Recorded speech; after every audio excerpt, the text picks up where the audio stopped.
Thank you, Vicki. Good morning, beloved. Good morning. My name is Reverend Robin. My pronouns are she, her. I'm a short white woman with brown hair with highlights and my signature sparkly blue glasses, and so it's going to be a good day. Beloved, I want to welcome you to Beacon, and I also want to take a moment to share a fun fact that I learned. Does anyone here know what, and Misa is not allowed to answer because she got it in the first service. Does anyone know what the singular of confetti is? Confetto! Dorothy, good job. And maybe someone got it on, I don't have a prize, I'm sorry. That's just, the prize is the sheer satisfaction of knowing the answer. But it got me to thinking, you know, when you see a singular piece of confetti, like if you saw a singular piece of confetti or a confetto on the ground, what would your reaction might be? You might think, pick it up, you think it might be trash or litter, right? Like, it's not something that might necessarily bring you joy, right? But what happens when that singular piece of confetto becomes confetti? What would our response be?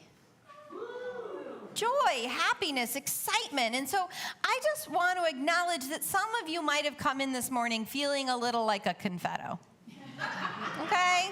Let's just be real. Times are tough. You might not be feeling it. But I want to say from where I am, together, you are confetti.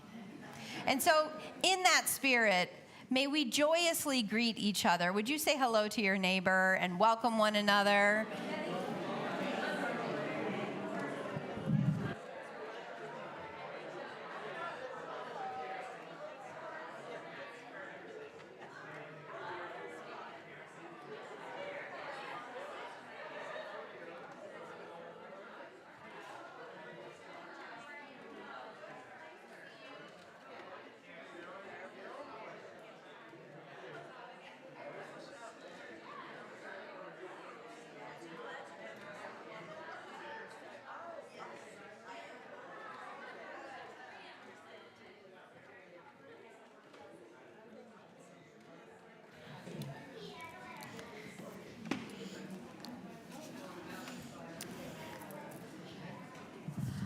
I welcome you to continue your confetti-ness after our service. Downstairs, we're going to have time for coffee, tea, snacks, building community. And then later today at 3 p.m. over with our partners at Fountain Baptist Church, we are having a reproductive justice event. We're having a conversation about reproductive choice from 3 to 4:30 over at Fountain. So welcome you, if you're available later this afternoon, to join us for that event. Reverend Dr. Angelita Clifton is going to be leading us from Fountain. I'll be there, and then Carol Satchel from our reproductive justice team. So grateful for our partnership with Fountain Baptist.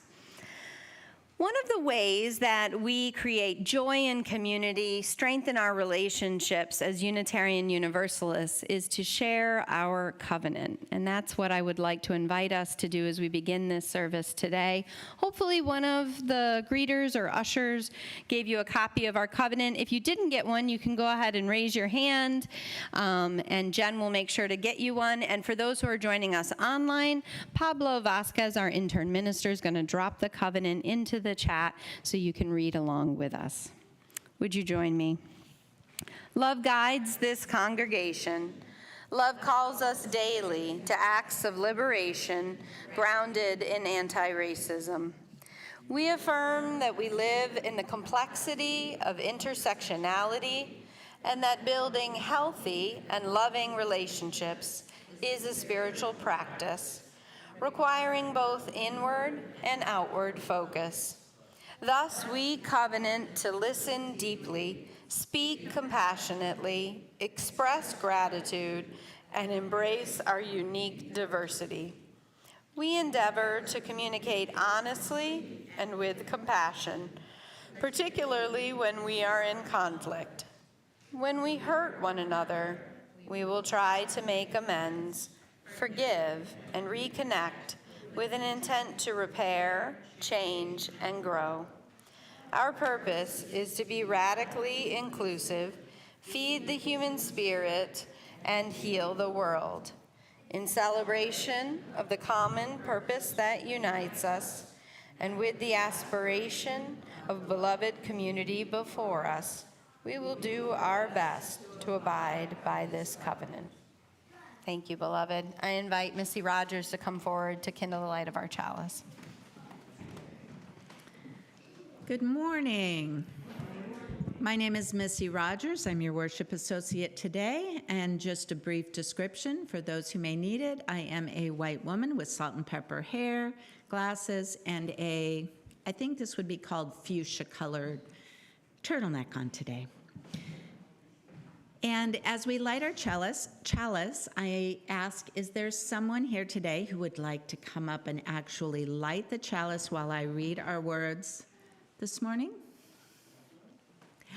I see a hand. Very good. So the words this morning come from Reverend Gretchen Haley. Come in, all who long to know how to love this world, how to keep eyes open, hands unclenched, arms wide, breathing deeply in and out. This is a time to practice, because there is still so much good and beauty and joy. But it can be hard to keep telling this tale with all the news and the wind and the rain and the trembling earth. Who wants to love this life anyway? Come in, all who teeter on this edge of cynicism, brokenhearted, and trying still to remember laughter and kindness and the chance to be alive in these days when so much is at stake. In this place, we remind each other why we persist, giving each other courage to take this path that is not always easy, to keep practicing this love that cannot, will not let us go, and still calls us on.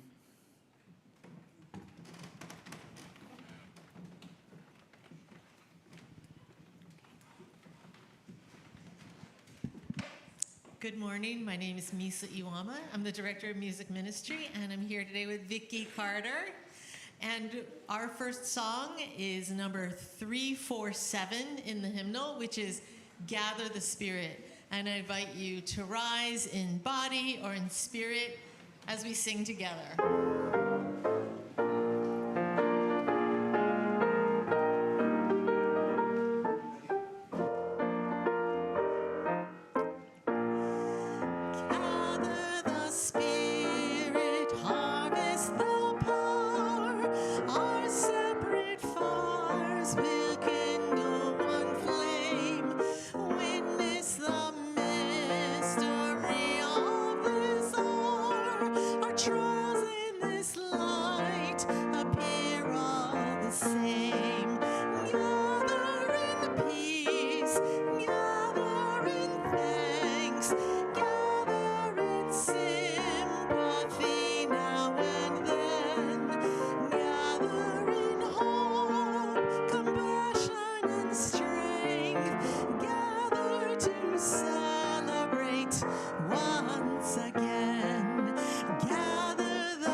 you, Misa. Thank you all. My name is Tuli Patel. My pronouns are she, her, hers.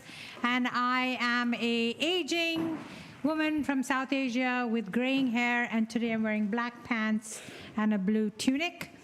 And I believe today is a... Wonder Box.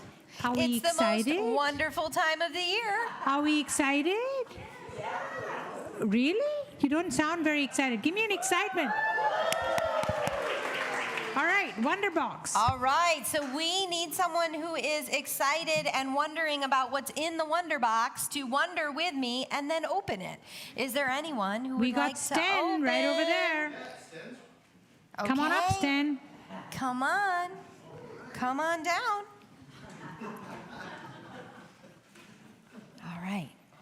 I'm going to need you to share your name. My name is Sten. Sten, thank you so much. And Matt. And Matt. All right, let's open this Wonder Box together. Oh, should I lower it a little bit? What do we think? I can pick him up. Yeah, that's a good solution. Wow, look at that. I wish I could get that sometimes. All right, so what do we see inside? What are these called? Wait. Weights, yes, that's right. Oh my gosh, there are 3 weights in here and they have words on them. They say homework, chores. Do you ever have chores? Not yet? There's a right answer to that. Beth. Okay. And, oh, this one's really heavy and it says injustice. Wait, there's something else in here. Ooh, I really like this. What's glitter? Oh, wait. Wait, it's Oh. look who it is. It's the Joy Fairy. Oh, hello, Joy Fairy. Fairy. Joy Fairy? What's a Joy Fairy? We are going to find out more. Thank you, Sten. Thank you, Matt. Thank you, Sten. Thank you, Matt. Great job. Oh, Thank you, Joy Fairy. You may leave your accessories. Thank you. I'm going to steal your joy. Thank Yes. you. Excellent. So, Robin, Yes, what are these Julie. things? Can I just say those weights look awfully like the ones I have at home, and I don't know how they made it here. No idea. No idea. All right. Especially not with those labels on them. Well, why would we have weights with labels like chores? Here, Bill, take some chores. And we've got homework. Who wants homework? You want homework? All right. Who wants, oh, this one's really heavy. Injustice. Who wants injustice? Kat, you don't want injustice? All right, someone's don't willing want to lift injustice. this. There we go. I see we Excellent. got a heavy lifter over there. I wonder if we have these weights and what the connection is with the Joy Fairy. How does it feel to lift these weights? How's it feel? Not bad. Not bad? What about injustice? Feels good? Okay. Metaphors falling apart before our eyes. It's okay. Yeah, I think this is so this is like my workout that I do 4 times a week with my workout gal who's sitting in India. And every time we start at the unearthly hour of 6 a.m., she goes, "Let's go." And I'm like, "Really?" And she's like, "Yes, think about how good you'll feel when it's over, after you've exercised your muscles." And I'm like, still not buying it. It's too early. And she says, just think, if it were chores or homework or injustice, and you built the strength up, then you would feel great later on. And I'm like, okay, maybe.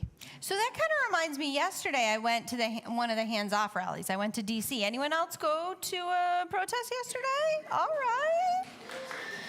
And, you know, I thought I was going to get there and there were going to be a lot of people who were really angry and maybe people who were really sad and people who were really worried. And there was a little bit of that. But the thing that surprised me was the joy. There was a lot of joy in D.C. There were even people flying kites for justice at one point, which I did not. And Robin, it wasn't easy for you because you are currently in a little bit of pain, are you not? That's true. And the protest was all the way over at the Washington Monument, which was quite a far walk from Union Station. And it took a while to get there. That is true. But you felt okay when you were there. Yeah, I felt pretty good. And moreover, I felt excited to see all these other people that shared the same beliefs, the same commitments, the same vision for a world of justice and a world filled with love. And that gave me hope, but it also gave me joy. And what about the glitter? The glitter. Yeah, that one. There was some glitter, but, you know, it strikes me that sometimes joy comes from the work of it, right? Sometimes joy takes a little bit of heavy lifting. But then there are moments like the Joy Fairy, where joy just appears and it's not such a big lift. Is it, Kathy? Is that wand a heavy lift? Careful with the glitter, Rachel. What do you think? Is that a heavy lift? You want the blue one? No. It's good to know your joy source.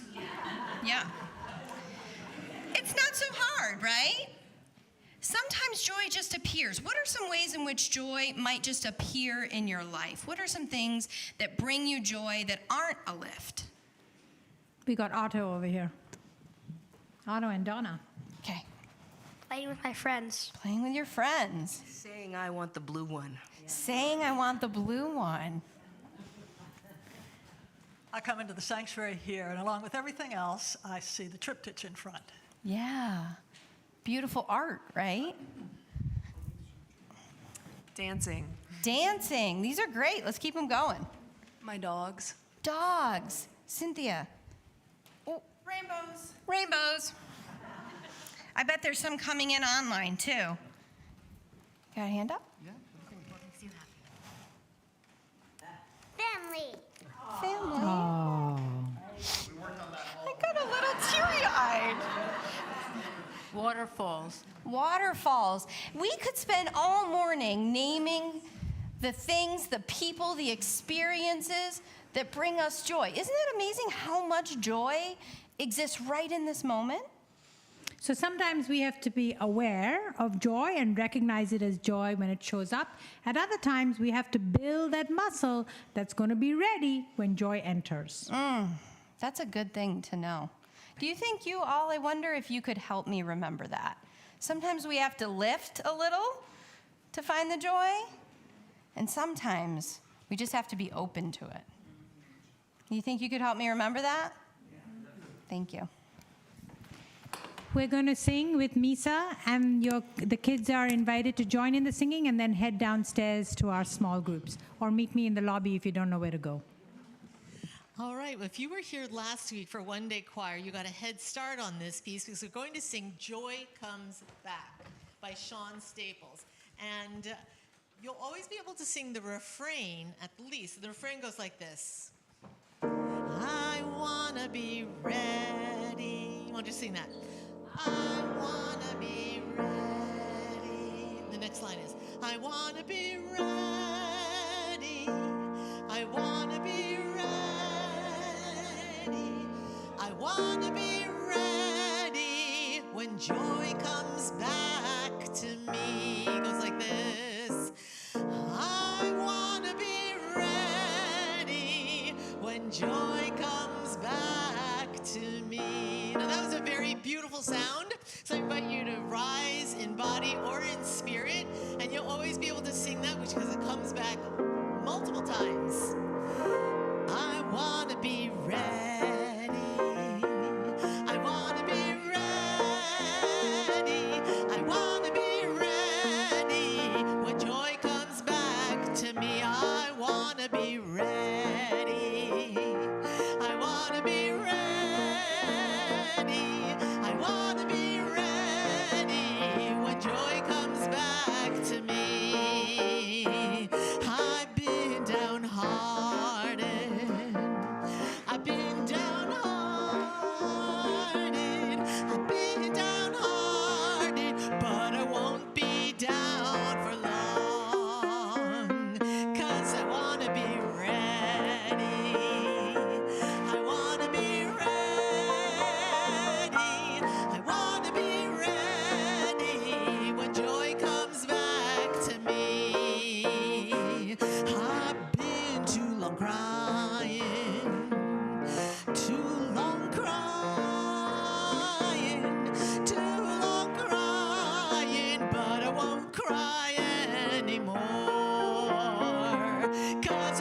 wanna be ready. I wanna be ready. I wanna be ready when joy comes back to me. Spirit get low, yeah. Spirit get low, yeah. Spirit get low, yeah. But I'm gonna rise again. 'Cause I wanna be ready. I wanna be ready. I wanna be ready when joy comes back to me. Let's one more time. I wanna be ready. I wanna be ready.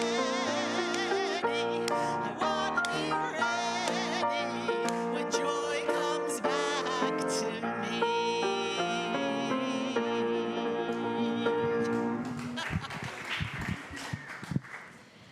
Thank you so much, Misa. I want to invite Nancy Griffith, now co-lead of our environmental justice team, to come and introduce the second Sunday of our special plate collection for the Ironbound Community Corporation. Nancy?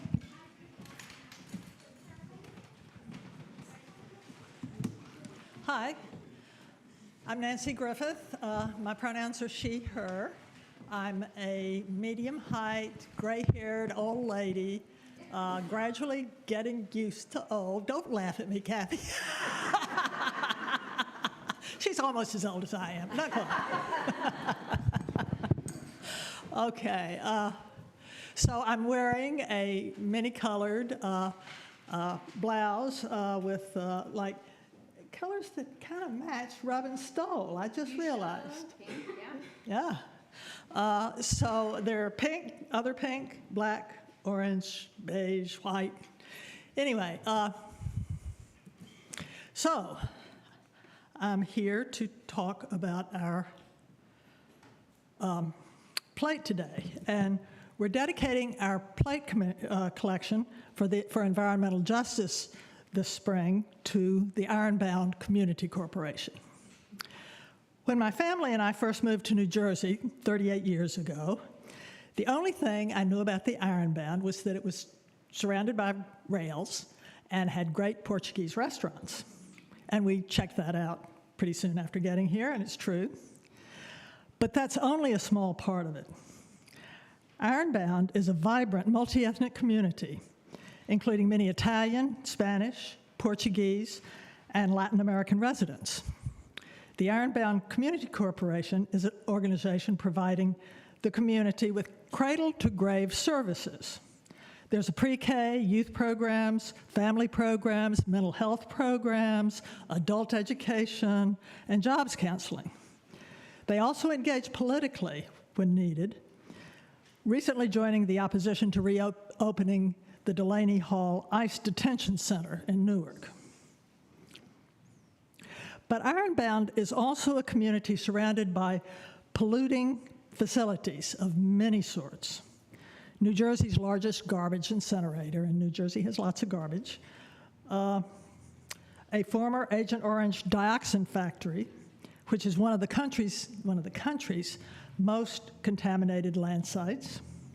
And Ironbound has both active and abandoned industrial facilities, close flight paths from Newark Airport, and active truck routes.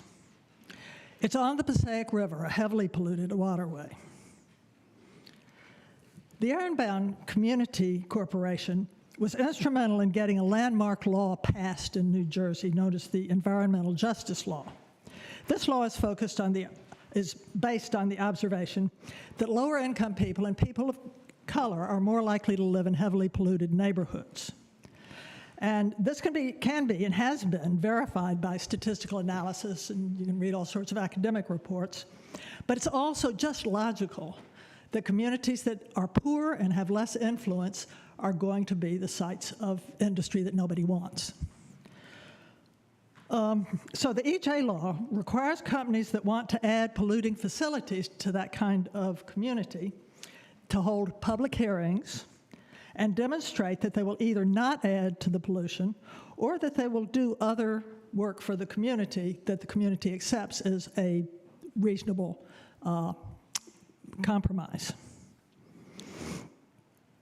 Earlier, I mentioned that the many services that the Ironbound Community Corporation offers.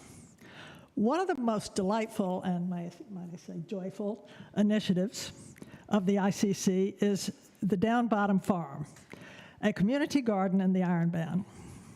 Located on a half-acre of land at the corner of Ferry and St. Charles Streets, the farm boasts a 30 by 72-foot hoop house, a fruit orchard with apple, pear, and peach trees, blueberry and strawberry patches, a growing urban vineyard, and murals and community art pieces. Future plans for expansion of Down Bottom Farms and urban agriculture programming include the addition of a learning barn to facilitate educational programming, as well as Child's Play, an experiential garden area geared toward helping children ages 2 to 6 explore the wonders of gardening and farming through play. Our gift can go to help with these facilities. So I urge you to please give generously to help make them a great success. Okay, and if I may, I want to add one thing that I forgot when I was introducing myself. I'm currently mourning the loss of the United States that I grew up in. And anyway, I am ready for a sermon on joy. Thank you, Nancy, and thank you for your commitment to the Ironbound Community Corporation. We invite you to give generously this day as you are able for their good works. All of today's offering will go to support this vital organization in our community. Thank you so much. Our morning offering will now be received.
Good morning. My name is Kit Stinson. She, her. I am of average height in my mid-70s with short white hair. I've been told by people who sell cosmetics that my skin is fair with neutral undertones. To me, that sounds a little like an epitaph. She was fair with neutral undertone. Today, I am wearing a burgundy stole identifying me as a Beacon chaplain. Beacon chaplains are volunteers trained in active listening who work with our ministers to extend the spiritual care of our community. We all need care at some point in our lives, and sometimes the people who are the most unsure about entering into a chaplain relationship are the ones who tell us afterward how helpful the experience was for them. If you'd like to be matched with a chaplain or just to learn more about Beacon's chaplain ministry, please speak with Reverend Robin or any of the chaplains, or take a look at the Beacon website under Heal the World. There's also more information in Spark, and all conversations are held in strictest confidence. One of our honors as chaplains is to lead the weekly community candlelighting ritual. Together, we light candles of joy, sorrow, and gratitude, first as a congregation and then as individuals. So I was thinking about what I wanted to say this morning. It felt as if there aren't enough candles in the world to lighten all the pain that so many people are suffering, physical, emotional, economic, spiritual. But in one of our hymns, we sing the line, "Ours is no caravan of despair." So this morning, let's light just one congregational candle, a candle of solidarity with those who bear witness by speaking up, whether it's for 25 hours on the floor of the US Senate or for 2 hours at a hands-off protest. For everyone who speaks up, for everyone who is afraid to speak up, and for all the joys, sorrows, and gratitude that you carried into community today, I invite you to come forward and light a candle here in the sanctuary or wherever you are.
This song is by someone who is known for optimism, but they're also a person who's a humanitarian and really puts their optimism into practice. And the composer is Dolly Parton.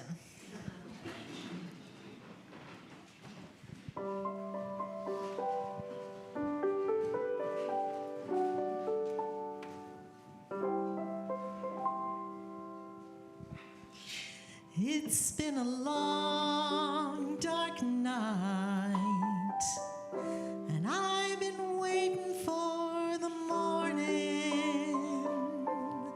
It's been a long, hard fight, but I see a brand new day dawning. I've been looking for the sunshine. You know, I ain't seen it in so long. Everything's gonna work out just fine. Everything's gonna be alright. That's been all wrong.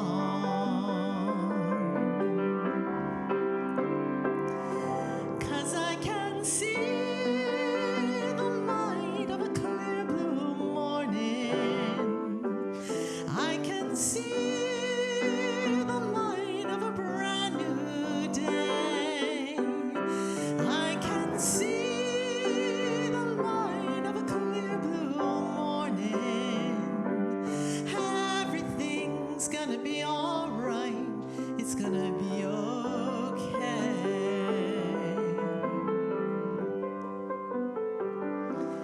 It's been a long, long time since I've known the taste of freedom. Those clinging vines that had me bound, well, I don't need them. I've been like a captured eagle. You know, an eagle's born to fly.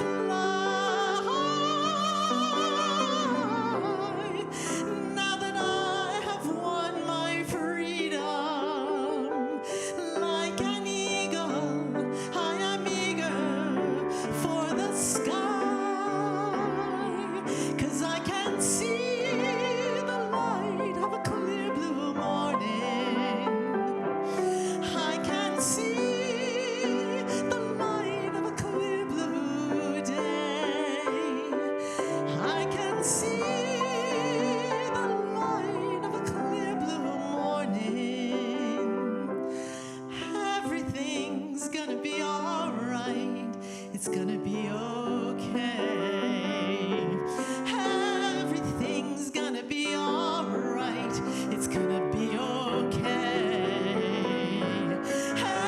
Everything's gonna be alright. It's gonna be okay.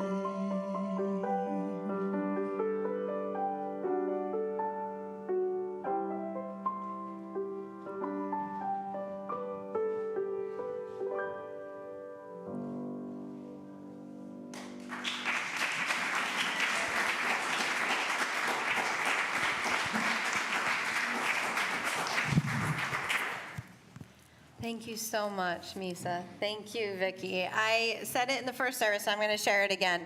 You may not know that among our entire shared ministry team here at Beacon, Misa is the most unrelentingly joyful member. And there are days where I'm like, Misa, really? You're still happy? Like, you're still finding joy in the world? And I am so grateful for your voice in our shared ministry. It's an important reminder. Well, beloved, this is our topic today, joy. What an easy topic in the times that we are living in. In his record 25-hour and 5-minute filibuster, Senator, yes. Senator Cory Booker gave the equivalent of 100 consecutive sermons. If you assume a length of approximately 15 minutes, you can tell what business I'm in, right? I did the math as soon as he got off the floor.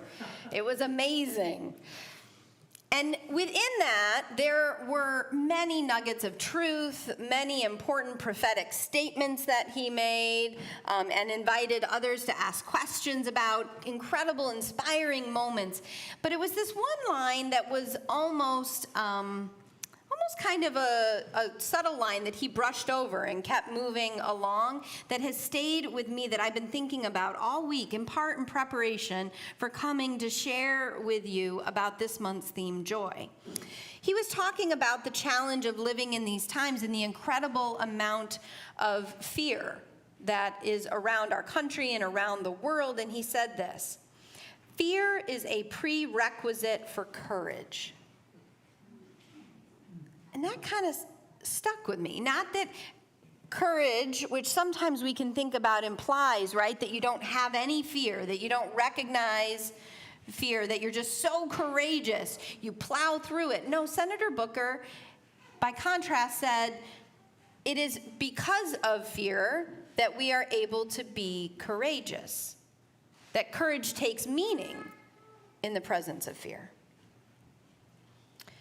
And so I want to bring you joy today. I want to bring you good news, and I promise I will, but it's that kind of paradox that Senator Booker brought with fear and courage that I want to tangle a little bit at the beginning here about joy.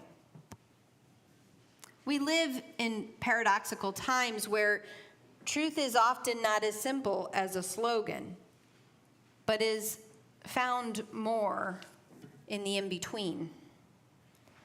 Or, as the Unitarian Universalist theologian, Reverend Dr. Rebecca Parker puts it, we Unitarian Universalists have a history of being counter-theologians. We often, across the centuries of our history, in times of peril, in times where the dignity and worth of humanity was deprived, in times where there were messages of dominance, messages of despair, we were the theologians to offer a counter theology to those life-denying theologies. In the face of religious persecution, we demonstrated the voice of religious tolerance, including the Edict of Torda in 1568. Some theologians who, in the face of slavery and sermons that blasted the inhumanity of enslaved people, like Theodore Parker, instead preached a shared universal humanity, that every single human being had inherent worth and dignity. Even the idea of the oneness of God, of Unitarianism, came out of the declaration of the interconnection of the world, when so many theologies were talking about the separation of humanity and God and the depravity of humanity in comparison to God, that humans were worms in the face of a great Father God.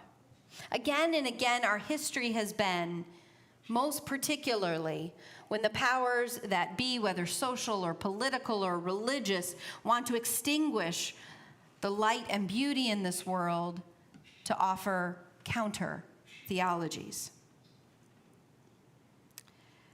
So, if fear is a prerequisite for courage, I've been wondering what the counter theology in this time is. If so much happening right now is dominated by despair and a kind of strategic destruction, a strategic destruction that seeks to isolate, to cause fear, to cause you to abandon your values, to abandon that belief that you can do anything at all and make a difference, to cause you to give up, and to destroy not only movements but people's lives. What is our counter theology to that message? How can we, put another way, speak of joy right now? Well, I will bring you good news. But I've been thinking if fear is a prerequisite for courage, maybe grief and even struggle and pain are prerequisites for joy. And maybe that is the good news. Because then maybe pain and grief and struggle and sorrow are not the signal that joy has been extinguished and wiped out. But maybe that's when we know how strong and present and all around and through us joy could yet be.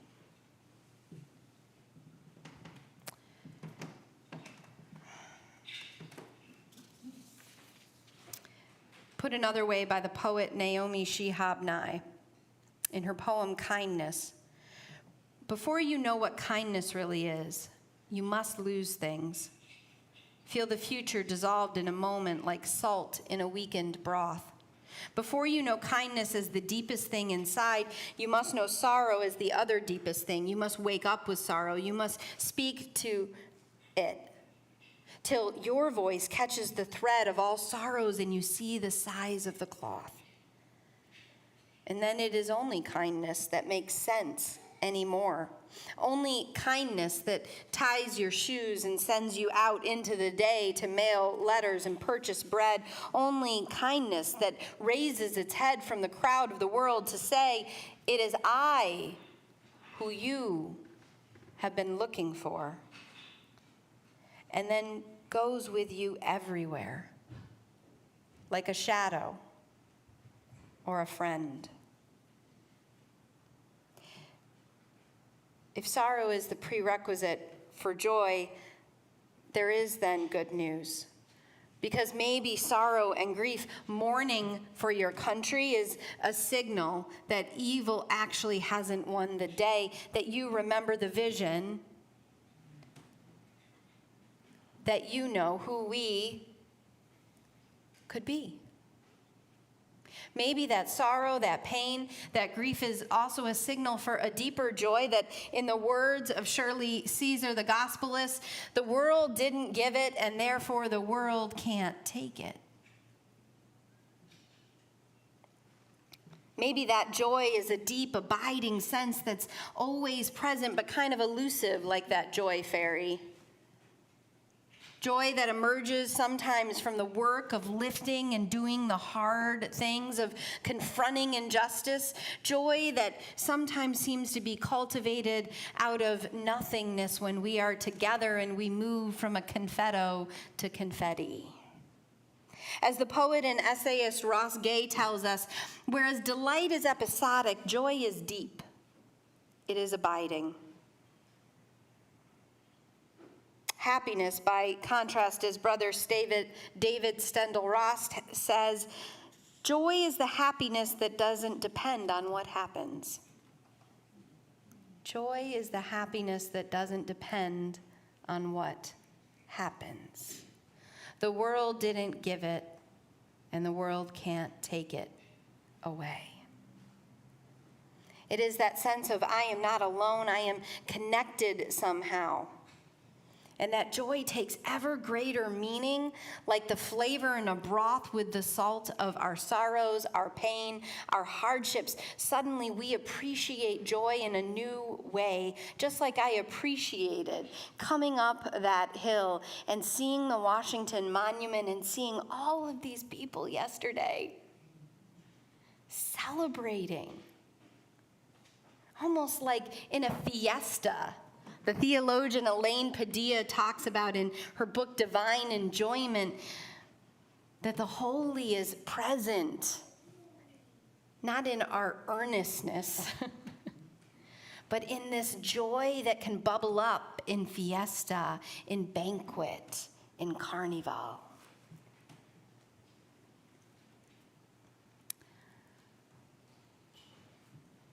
let me put it another way in one brief testimony, and I promise not to filibuster you today.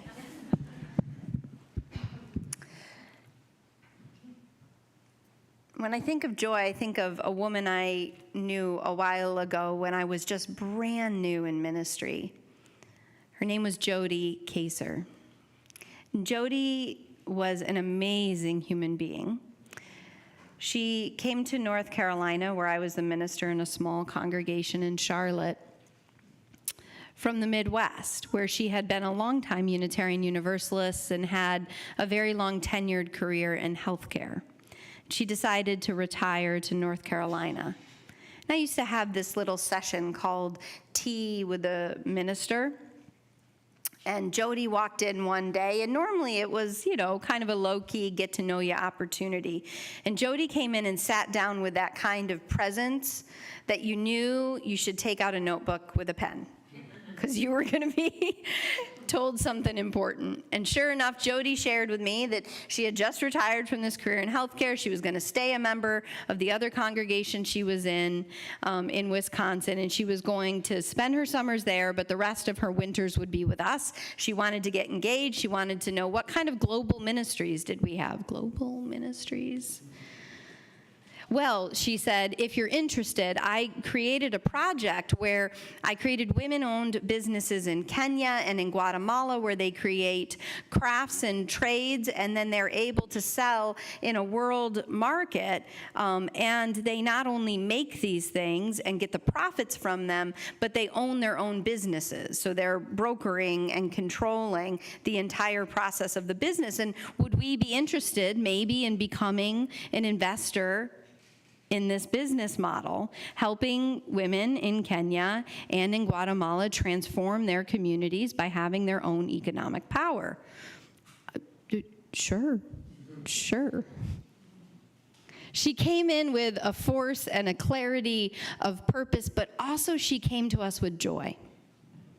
She was always an incredibly filled person with a sense of justice and what was right and the joy of living. Shortly after arriving, she fell in love and got married. And it seemed like everything in Jody's life was in blossom. And then she developed this persistent cough. And she was very busy. She was going to Kenya, she was going to Guatemala, and so she kept putting off going to the doctor, and we kept telling her, Jody, please go to the doctor. And she finally went to the doctor and was diagnosed with stage 4 cancer. It had spread to her brain, and the doctors were very clear, though they would begin an aggressive course of treatment, that she had a very short time to live. And although she was filled with grief and at times anger and fear, over the course of the weeks that I went to visit her and her husband, she was also filled with joy. It was still there. She was still giving orders about what we had to do for the projects in Kenya and Guatemala. And I found myself having this strange experience where it started to be difficult for me to be fully present to Jody because I found myself so afraid of what was to come. Brene Brown talks about this. She says that joy can be terrifying. When you hear that, it's kind of like, what are you talking? How can joy be terrifying? But she says it this way. She asks, have you ever had the experience of watching your child sleep or falling in love? And as soon as you experience that moment of pure joy, you suddenly imagine the worst thing possible happening, and fear catches your whole being. Brown says that in those moments, we are just trying to beat the loss to the punch, to mitigate the sorrow or the pain. She calls it dress rehearsing for tragedy. And it's a way we try to make ourselves less vulnerable, because joy makes us intimately vulnerable.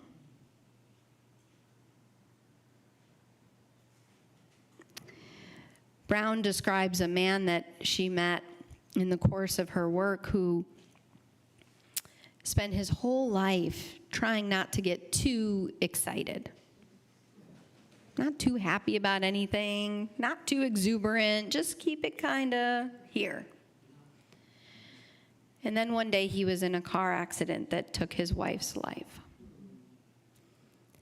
And he said in that, the wake of her death, the thing that he regretted the most was that he had spent his life trying to rein in his joy.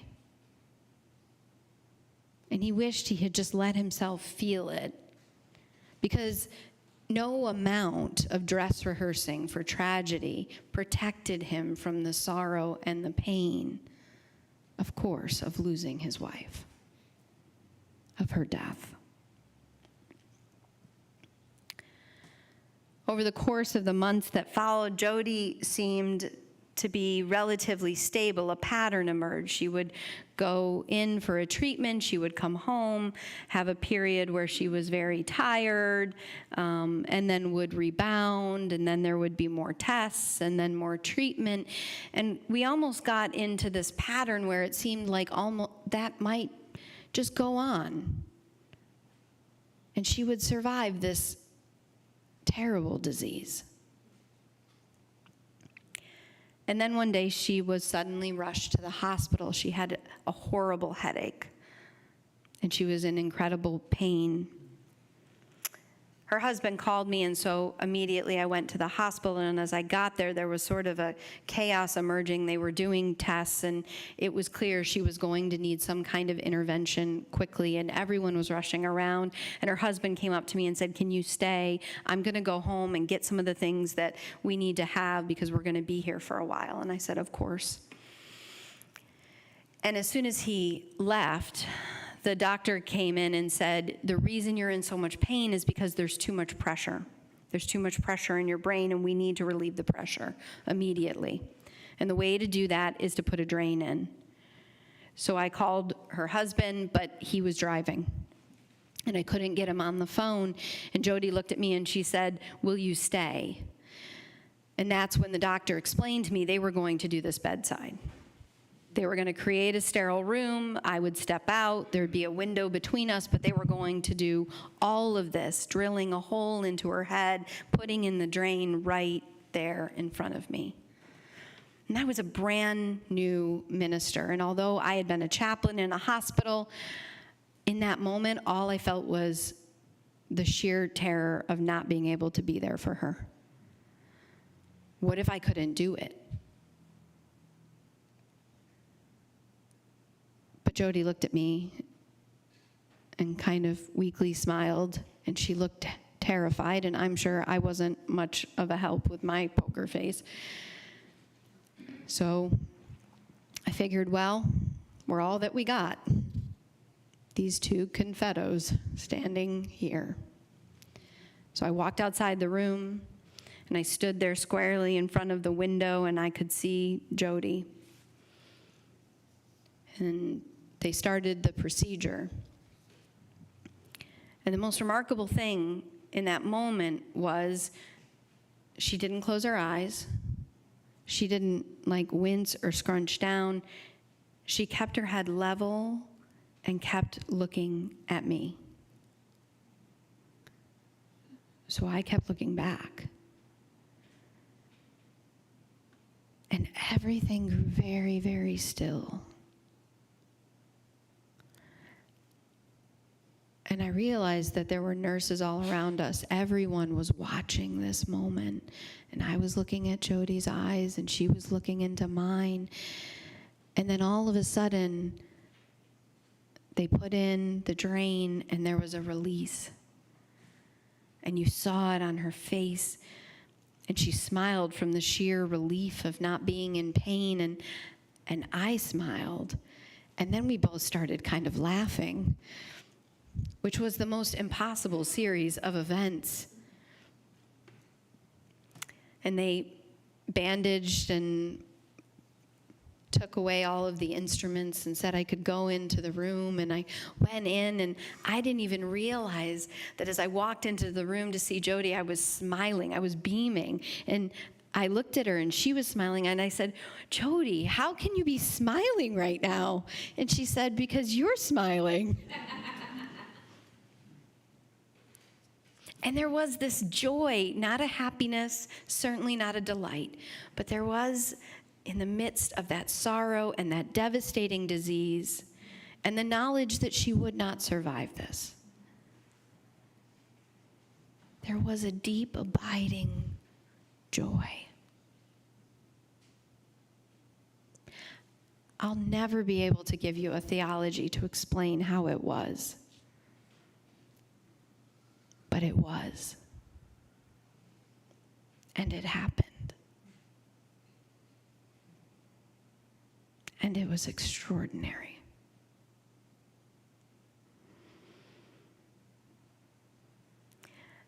I've gone back again and again in my life to that moment, and I know I'm not the hero in that story. I marvel at Jody's courage to keep her eyes open, to keep looking, to hold the gaze, to stay aware and awake. There is no shortage of sorrow in our world today. We all know this. I don't need to give a litany, and many of us are daily dress rehearsing for tragedy. Just watch cable news if you feel a shortage of anxiety in your life. But the thing is, we are counter theologians who are given a good news, who are told in the midst of sorrow and devastation and pain, despite what the dominant theologies want us to think, that that's the sign of the end. We are given the good news of the endurance of joy.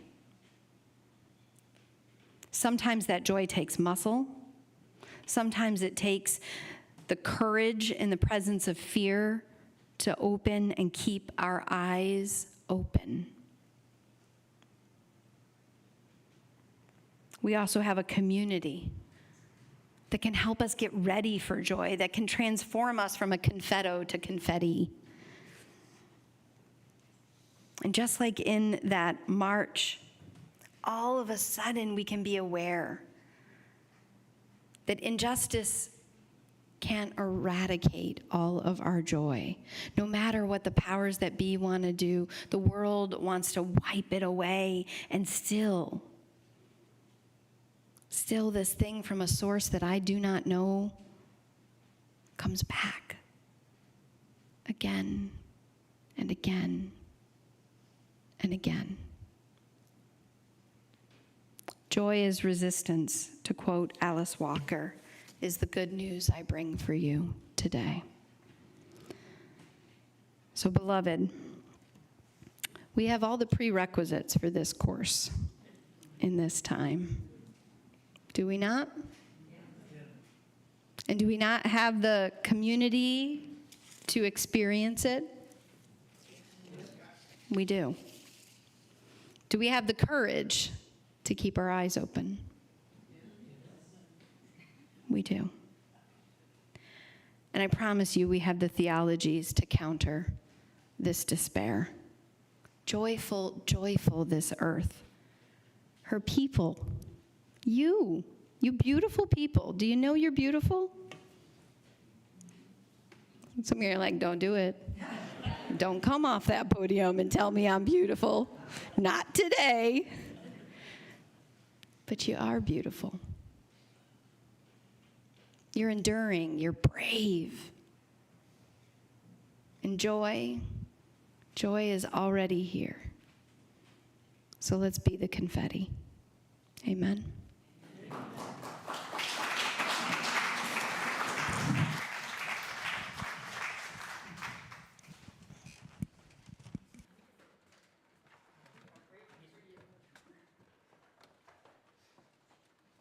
right, our last song is going to be by Beethoven. It's the Ode to Joy. It is hymn number 29. It's also one of the big numbers in Sister Act. So I invite you to rise in body or spirit as we sing together this song of joy.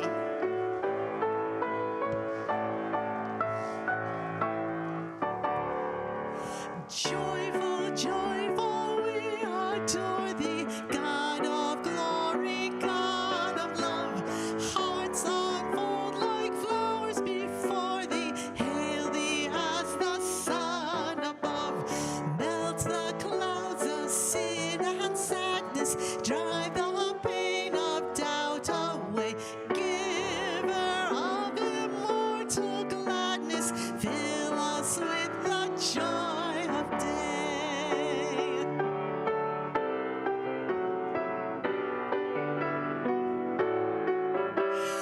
All thy works rejoice around thee, earth and heaven reflect thy rays. Stars and planets sing around thee, center of unbroken praise. Field and forest, vale and mountain, blossoming meadow, flashing sea, chanting bird and flowing fountain, call us to rejoice in thee.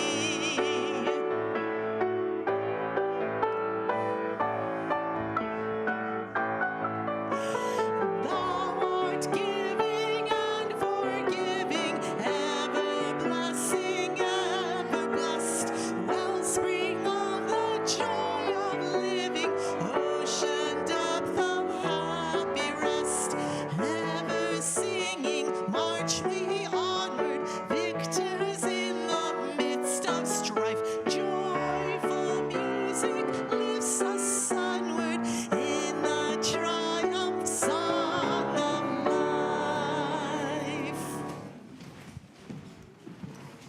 Please remain standing and take hold of each other's hands as we like to do at the end of our services.